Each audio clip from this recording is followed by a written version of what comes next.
हिंदू मुस्लिम सिख ईसाई आपस में सब भाई भाई।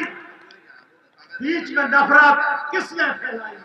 बीच में नफरत किसने फैलाई? अब उसकी आफत आई, अब उसकी आफत आई।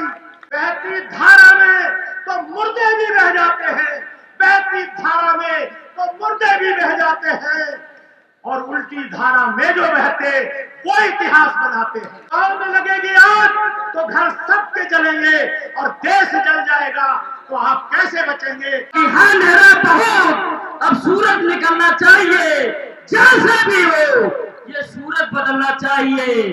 जो रोज बदलते हैं नकाब की तरह चेहरे, अब धूमधाम से उनका जनाजा निकलना चाहिए। बोलिए जय भीम, हाथ खड़े करके बोलिए जय भीम, जय भारत, जय संविधान, जय संविधान। हम लोग इस संविधान की बदौलत आज यहाँ पे खड़े हैं, लेकिन जो लोग इस संविधान को संशोधन की बात करते हैं, दूसरा संविधान लाने की बात करते हैं, हम उनको बताना चाहते हैं कि इस देश के अंदर लोगों ने अपनी जान दे करके इस संविधान को लेकर आए हैं। बाबा साहब ने अपने 4 बेटों की आहुति दी है, इसलिए मेरी आवाज को वो कान खोल के सुन ले। मैं जीवन पर्यंत मर जाऊंगा, लेकिन संविधान को हम लोग अक्षुण्ण रखेंगे। ये हमारी सबसे निवेदन है कि हिंदू मुस्लिम सिख ईसाई, हिंदू मुस्लिम सिख ईसाई आपस में सब भाई भाई। हिंदू मुस्लिम सिख ईसाई आपस में सब भाई भाई। बीच में नफरत किसने फैलाई? बीच में नफरत किसने फैलाई? अब उसकी आफत आई, अब उसकी आफत आई। झुकते हैं वही। अगर कोई लोग सोचते हैं कि ये लोग तो बड़े कमजोर हैं, ये लोग नीच हैं, कमीन हैं, मैं उनको बता देना चाहता हूँ, ये जातियां नस्लें जानवरों में होती है। मुर्रा भैंस, साइबर भैंस, हरियाणवी भैंस, मनुष्य की सिर्फ एक जाति है, और हमारा धर्म एक मानव धर्म है, इसलिए उससे हमें कोई डिगा नहीं सकता। झुकते हैं वही जिनमें जान होती है, और अकल तो मुर्दे की पहचान होती है। अरे भाई तालियां तो बजाओ यार। अब बहती धारा में मैं अपनी बात को, क्योंकि संक्षेप में करने के लिए कहा गया है, तो मैं कविता भी लिखता हूँ, तो इसलिए मैं शॉर्ट में कर रहा हूँ। बहती धारा में तो मुर्दे भी बह जाते हैं, बहती धारा में तो मुर्दे भी बह जाते हैं, और उल्टी धारा में जो बहते वो इतिहास बनाते हैं, वो इतिहास बनाते हैं। आपस में जो लोगों की तकरार है, उस पर मैं 2 लाइन में अपनी बात कहकर समाप्त करूंगा कि आपस की तकरार को निपटाओ प्यार से, और कुछ ना मिला किसी को न चाहे री के द्वार से। जोर से बजाओ यार, खाना तो आ रहा है, तो चिंता कर रहे हो। और गांव में लगेगी आग, गांव में लगेगी आग तो घर सबके जलेंगे, और देश जल जाएगा तो आप कैसे बचेंगे?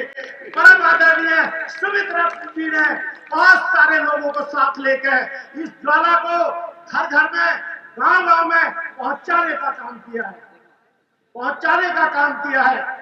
इसको समझ लीजिए।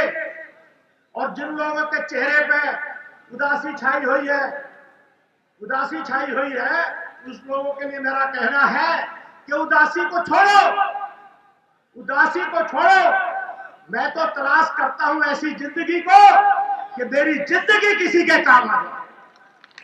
क्या पता कब मौत का पैगाम आ जाए।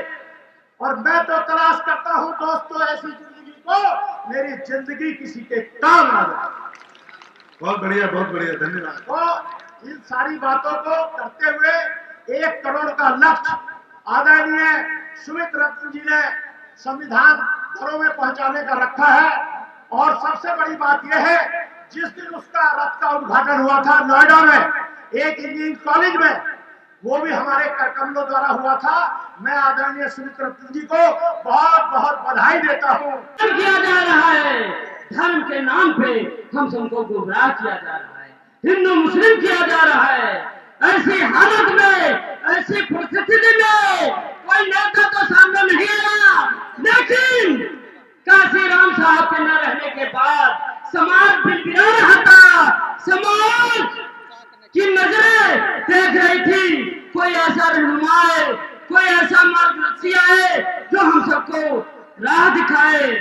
और ऐसी स्थिति और परिस्थिति में कोई नेता तो निकल के नहीं आया, लेकिन हम सबके भी सम्मानित परम पूज्य भंते सुमित रतन खेरा जी आए हैं। और हमने काशीराम साहब को तो नहीं देखा, लेकिन उनके रूप में, उनके प्रतीक में हम सबके बीच सुमित रतन भंते जी खेरा जी आए हैं, जो इस समाज की जो नजरों की तलाश थी, इस समाज की जो बिलबिलाहट थी, जो नजरों की तलाश थी, माननीय परम पूज्य सुमित रतन भंते जी को पाके इस समाज की नजरों की तलाश तो पूरा हो गई। एक बार जोरदार तालियों से स्वागत करना चाहते हैं तो हम परम पूज्य भंते जी को। साथियों, हमारे बीच आज धामपुर में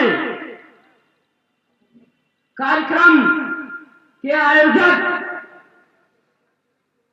मनोज कुमार जज साहब ने दिया उठाया है, और काशीराम साहब पंजाब में कमिश्नर थे, उन्होंने समाज की सेवा के लिए पद को त्याग किया है। आज जज के रहते हुए कोई चपरासी का पद नहीं त्याग करना चाहता है, लेकिन जज के पद पर रहते हुए माननीय मनोज कुमार साहब ने जज का पद त्याग करके समाज की सेवा करने के लिए बेड़ा उठाया है। और बाबा साहब का जो अंतिम संदेश है आप सभी लोग जानते हैं, आप सभी लोगों ने पढ़ा होगा, मैं आपको पढ़ के सुनाता हूँ। बाबा साहब ने अपने अंतिम संदेश में कहा था कि मैंने जो किया है बहुत मुश्किलों को पार करके किया है, और मेरी पूरी जिंदगी विरोधियों से लड़ते हुए गुजरी है। आज यहाँ कारवां खड़ा है, यहाँ तक मैंने इसे बड़ी मुश्किलों के साथ पहुंचाया है। तो साथियों, इस कारवां को हम सभी लोग रुकने देना नहीं चाहेंगे, इस कारवां को आगे से आगे बढ़ाते रहेंगे। एक शायर के माध्यम से कहना चाहते हैं साथियों कि है अंधेरा बहुत, आप लोगों ने देखा होगा इन पाखंडियों ने, मनवादियों ने कितना अंधेरा कर रखा है, कितना हम लोगों को डार्क में रखा है। हिंदू मुस्लिम करके इस देश में धर्म के नाम पे हिंदू मुस्लिम को लड़ाने का प्रयास कर रहे हैं। तो मैं कहना चाहता हूं कि है अंधेरा बहुत, अब सूरज निकलना चाहिए, जैसे भी हो ये सूरज बदलना चाहिए। जो रोज बदलते हैं नकाब की तरह चेहरे, अब धूमधाम से उनका जनाजा निकलना चाहिए। जय भीम, नमो बुद्धाय। नेशनल दस्तक की आपसे गुजारिश है कि अगर इसको बचाना चाहते हैं तो नेशनल दस्तक को सब्सक्राइब करने के लिए रेड कलर के सब्सक्राइब बटन को दबाएं, फिर बेल आइकन की घंटी दबाएं। नेशनल दस्तक को बचाने के लिए बहुत जरूरी है कि हर खबर को शेयर करें, लाइक करें, कमेंट जरूर करें।